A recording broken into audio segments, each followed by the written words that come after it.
সকলোৱে হেল্প কৰি দিব দেই দাদাক দাদাক জীয়াই থাকিবলৈ মন যায় নহয়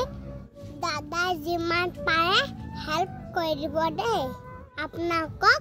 হাত জোৰ কৰি কৈছো মানুহৰ বাবে হেল্প কৰি দিব পাপা দাদা কি হ'ল যে পাইপ ফুমাই থৈ দিছে পেটত দাদা ভাগ হাও ফাঁত ফুটা ওলাই গৈছে বোলে আৰু হাও ফাঁত ফুটা হৈ অক্সিজেন ল'ব পৰা নাই দাদা ক'ব নাই পোৱা এনেকে একো কৰিব নোৱাৰে উশাহ কেনেকৈ লৈছে দাদা উশাহ ল'বই পৰা নাই দাদা বিহু খাব নাপাব আৰু বিচনাতে শুই থাকিব লাগিব আৰু তেনে গাটো যদি বেয়া থাকে বিহু কেনেকৈ খাব পাৰিব নোৱাৰে নহয় হয় নহয় সেইকাৰণে দাদাই আৰু বিচনাতে শুই থাকিব আৰু এতিয়া গম পাইছা বিহু খাব নাপায় আৰু বিহু আহি থাকিব একো নাই দাদা ঘৰত বিহু নাই আৰু দাদা ঘৰত বিহু কেনেকৈ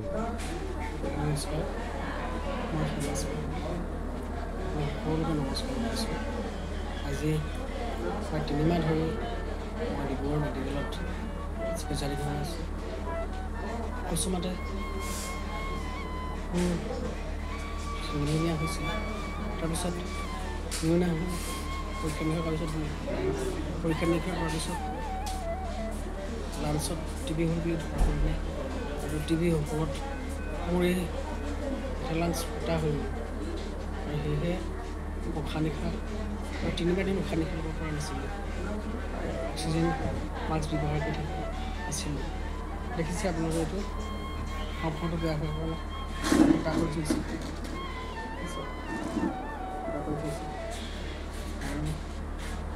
আচলতে মই ভিডিঅ'টো এইকাৰণে বনাইছোঁ মই আৰ্থিকভাৱে পৰা সচ্ছল নহয় আপোনালোকৰ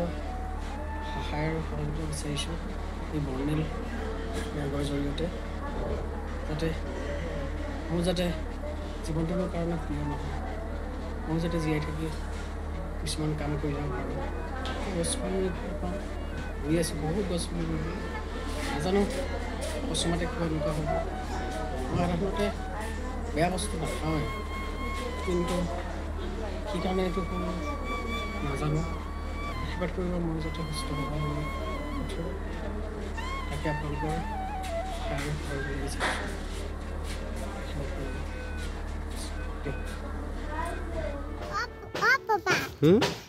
মা পাপা বিহুত কান্দি থাকিব ন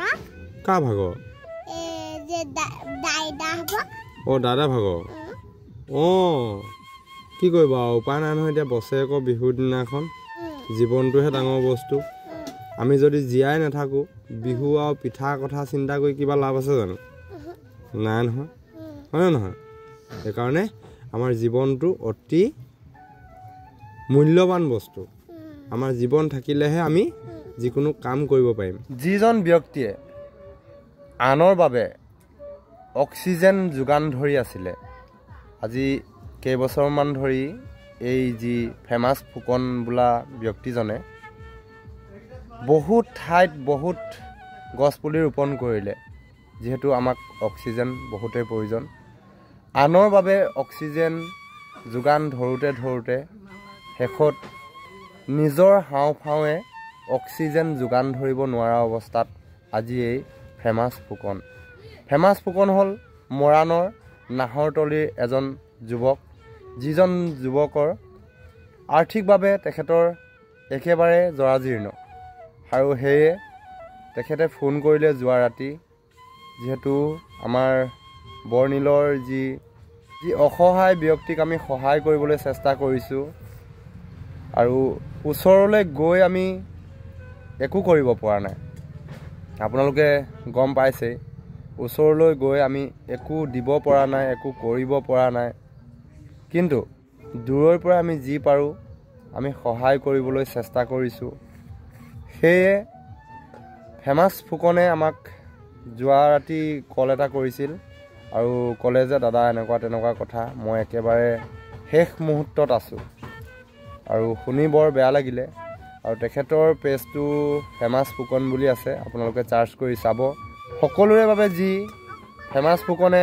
গছপুলি ৰোপণ কৰিলে আৰু সেই ফেমাছ ফুকনৰ আজি নিজৰ হাওঁফাওঁটোৱে অক্সিজেন যোগান ধৰিব নোৱাৰা অৱস্থাত সেয়ে ফেমাছ ফুকনে আপোনালোক সকলোৰে মৰম আশীৰ্বাদ বিচাৰিছে লগতে আৰ্থিকভাৱে যিহেতু জুৰুলা আৰু যি পাৰে আপোনালোকে এই বিহুৰ বতৰত এজন আৰ্থিকভাৱে জুৰুলা যুৱকক আপোনালোকে যি পাৰে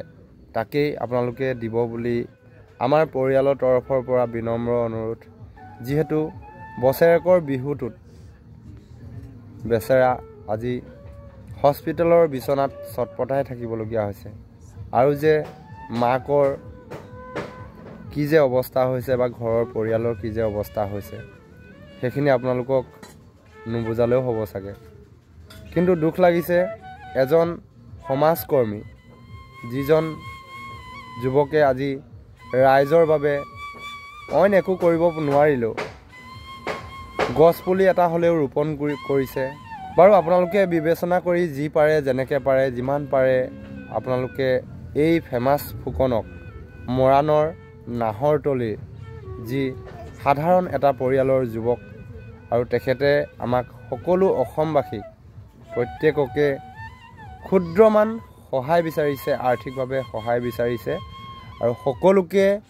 বিনম্ৰ অনুৰোধ আমাৰ পৰিয়ালৰ তৰফৰ পৰা আৰু আপোনালোকে যিমানখিনি পাৰে যি পাৰে আপোনালোকে সহায় কৰিব মই স্কেনাৰটো লগাই দিছোঁ আৰু আপোনালোকে যিমান পাৰে যি পাৰে তেখেতক সহায় কৰিবচোন দাদাক সকলোৱে হেল্প কৰিব দাদা পেটত ফুটা কৰি থৈ দিছে এনেকৈ দেখালে ফুটা দেখিব এনেকৈ কৰিলে ফুটা নেদেখে আৰু কৃষ্ণ দাদাক হেল্প কৰি দিব দাদা ঘৰলৈ তুমি গৈছিলানে নাই যোৱা আকৌ বহুত দূৰ নহয় মৃদুল বৰ্তা ঘৰৰ ওচৰত ইমান বহুত দূৰ মৰাণত আকৌ মৰাণ আমি যে গৈছিলোঁ যে একে ঘৰতে যে পংকজ দাদা 6জন ব্যক্তিয়ে যে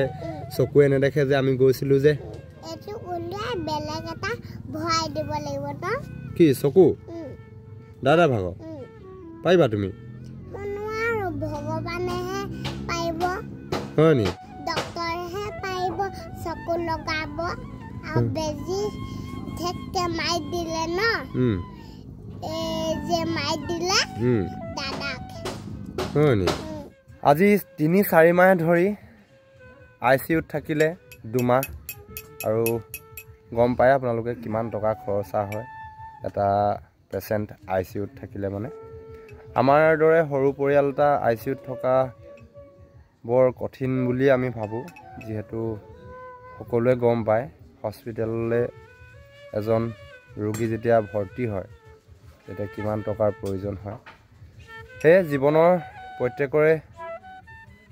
মৰম দয়া আছে প্ৰত্যেকৰে নিজৰ জীৱনটোৰ প্ৰতি মৰম আছে সেয়ে সকলোৱে নিজৰ ককাই ভাই বুলি ভাবি আমাৰ ফেমাছ ফুকনক আপোনালোকে যি পাৰে অকণমান মৰম দিব নথৈ আনন্দিত হ'ম যিহেতু সমাজৰ বাবে সমাজৰ হকে কাম কৰি যোৱা এজন যুৱক আৰু তেনেকুৱা এজন যুৱক আমাক প্ৰত্যেককে প্ৰয়োজন যিহেতু যিজন ফেমাছে আনৰ বাবে অক্সিজেন যোগান ধৰিবলৈ গছপুলি হাজাৰ গছপুলি ৰোপণ কৰিছিলে সেই ফেমাছ ফুকনৰ আজি হাওঁফাওঁৱে নিজৰ বাবেই অক্সিজেন যোগান ধৰিব পৰা নাই ভাবিবলৈ গ'লে কেনেকুৱা এটা কথা ভাবি চাওকচোন আপোনালোকে বাৰু যি কি নহওক আপোনালোকে যিমান পাৰে যেনেকৈ পাৰে আপোনালোকে কণমান হ'লেও সহায় কৰিব যিহেতু কৈছোৱে পৰিয়ালটো বৰ সৰু পৰিয়াল আৰু যি পাৰে আপোনালোকৰ মনৰ পৰা আপোনালোকে সহায় কৰিব বুলি আশা ৰাখিছোঁ যদিও আপোনালোকে কিবা এটা দি সহায় কৰিব নোৱাৰে তথাপিও আপোনালোকে এটা শ্বেয়াৰ কৰিব, যিহেতু এটা শ্বেয়াৰে সেই এজন যুৱকৰ হয়তো জীৱন অকণমান হ'লেও আগুৱাই লৈ যাব।